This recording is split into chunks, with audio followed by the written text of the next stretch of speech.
people have been getting out because they're like, holy shit, the Russians can't hold the line. And, they're probably right. There's only 3 rail lines into Crimea. One is the bridge, and that one's been destroyed.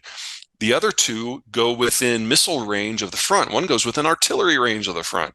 So people, if they can get out, they're getting out. We don't know how many people are left in Crimea. We also know that it has a Turkic minority that is furious at the Russians. So, there's definitely a 5th column there if it comes to that.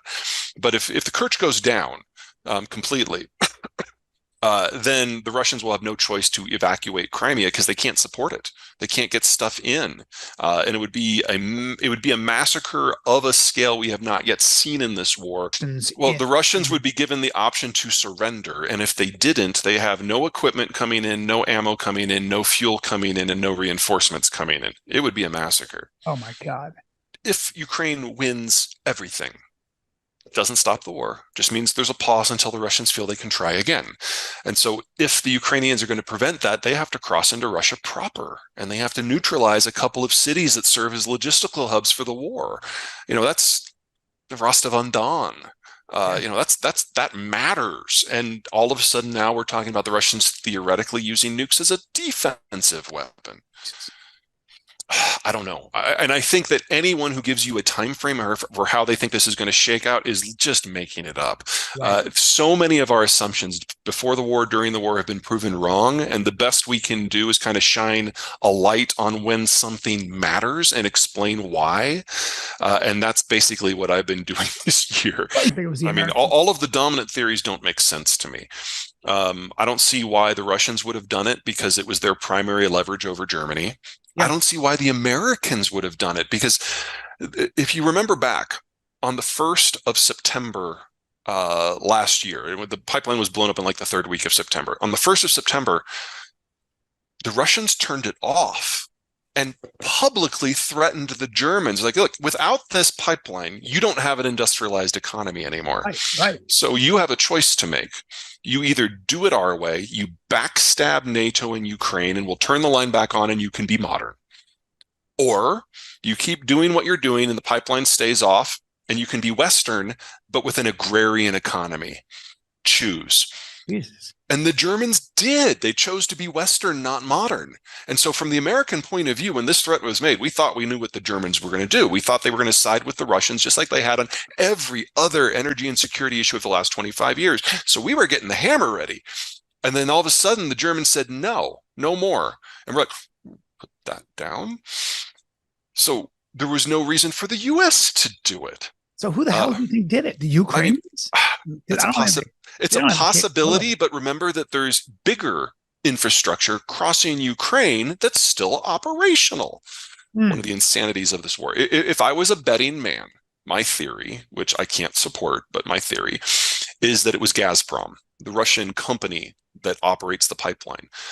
Because when the Kremlin said no more gas for Germany, force majeure doesn't apply. You broke your contract. And so Gazprom is now on the hook for reimbursing the Germans for natural gas they had to buy on the spot market, which cost 5 times as much. So, you're talking $1 billion every few days. But if the pipeline were to blow up by forces unknown, well, then force majeure does kick in and you can walk away from the contract. That's just my personal theory. Germany, the oil to this point has not been a problem. Oil is a more or less fungible commodity, and as long as most of it is shipped by tanker, there are other options. They cost a little bit more, but it has not proven a deal killer. The problem's been natural gas. Natural gas is the difference, Peter. What's the difference? Natural gas. Oil is the black stuff, the liquid that you see in all the shows. You refine it into things like naphtha and gasoline and diesel, and that naphtha gets turned into things like plastics. So it's the primary industrial input for modern society, especially for transport fuels. Natural gas, oversimplifying here, is primarily used as an electricity generation fuel. It's also used to create a lot of chemicals that can't be made that cannot be made another way. So when the natural gas line was cut off, because natural gas is a gas, it usually has to be piped. There was no alternative supply as there could be for liquid oil. So what the Germans had to do was 3 things. Number 1, de facto ration and shut down heat in a lot of public buildings, shut down a lot of their industrial capacity because the natural gas that they could get now costs too much. It was like 5, 6, 7, 8, 9, 10 times as much. So the German industry that created all of the chemicals that then go into German manufacturing, that just stopped. And that is, for the most part, still offline. And you have German companies like BASF, which is their chemicals major, literally dismantling entire facilities and moving them to Louisiana to tap American gas. And then third, they've built some facilities to import natural gas in liquefied form, much more expensive. But because of the shale revolution, the United States actually has enough natural gas to help out. And so that has those three things have patched. And last winter was really warm. So the worst case, or really the expected case, didn't happen. And this winter, we're finding out how much all of their patches really work. It's a much more normal winter now, but they started the winter with the reserves full. Cost Europe like $800 billion to fill those reserves. But they're starting from as good of a position as you can be in, considering the situation. And that pipeline is never going to be fixed. It's no. If it could have been fixed in the first few weeks, they might have been able to rehabilitate it. But there's been salt water on the inside. The outside of the pipeline is corrosion resistant. The inside is not, and so they would have to relay the whole thing at this point. He'll probably not be getting rid of the central bank after all, because that, among other things, regulates banks, which is a relevant thing. But he's absolutely right that the situation in Argentina is awful, and it is the fault of the Peronists, and this is because of decades of deliberate mismanagement, and things will get worse before they get better. That doesn't mean I think he can fix it. That means I don't know. I wish him well, but oh my God. What I can tell you is that Argentina has an excellent agricultural system, a pretty good infrastructure system, great naturally navigable waterways, an excellent educational system, and arguably the healthiest demographic structure on the planet.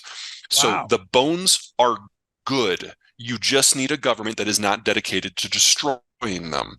So even if he ends up being a D-grade president, it's an improvement. And so there are unions which the government runs, and the government has the right to intervene in any part of the economy at any time in order to recreate resources. And one of the ways that they've kind of patched that all together and made that nonsense work is to just print currency like mad. So they also have hyperinflation. That sounds like America, dude. Yeah. But this, I mean, I always like to use Argentina as a cautionary tale for the United States. It's like, if you get up every day and commit yourself to making your situation worse, after 9 decades, you can eventually get past your natural gifts and your demographic gifts and ruin it. But it takes a dedication that I have never seen out of American politicians.